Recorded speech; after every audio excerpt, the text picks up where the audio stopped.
It's the third session of Exodus. From chapters 25 to 40, the central theme is God's intention to lead them to the land. He guides Canaan, through the tabernacle. In the previous video, we pledged to live by God's citizenship law in the wilderness and explored the significance of abiding by God's law. Upon entering the tabernacle, the first encounter is with a fence. Not the Holy of Holies, nor the holy place, but a fence, distinguishing between the world and the sacred. The encounter with God commences with the decision to live a life separated from sin. Passing this fence is not insignificant, it is profound. Beyond it is a courtyard with an altar and a basin. At the altar, hands are laid on animals.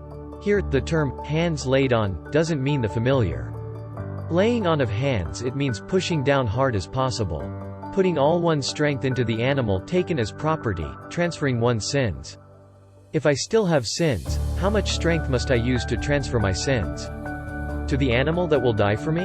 The sacrifice that burns the property with fire afterward is the burnt offering. Removing sins through the burnt offering's death. This burnt offering symbolizes the crucifixion of Jesus, as the burnt offering uses the value of the blood of animals. It has an expiration date. However, Jesus' blood, as the Son of God, paying the value of everyone's sins who believes in him dying just once, has the dignity and power to pay the value eternally. So, Jesus died as a burnt offering on the cross, and we must transfer our sins. Putting all our strength into him, we must transfer our sins to Jesus, who became our burnt offering with all his strength.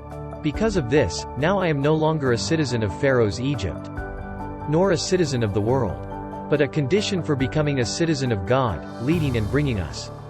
Then, there's a basin. Here, hands and feet are washed. Washing means becoming clean and getting rid of impurity. Through the burnt offering and the basin, Exodus teaches us about Jesus dying for our sins and becoming clean through it. Rather than rushing towards a terrifying end due to sins, devote all your strength to Jesus. Didn't God give his Son for this purpose? If I rely on my own strength, I am responsible for the outcome of my life. If I rely on Jesus and live, the result of my life is God's responsibility. Which way of living do you think is the way to live? In the next video, we will explore the holy place inside the tabernacle and focus on the significance of the holy place.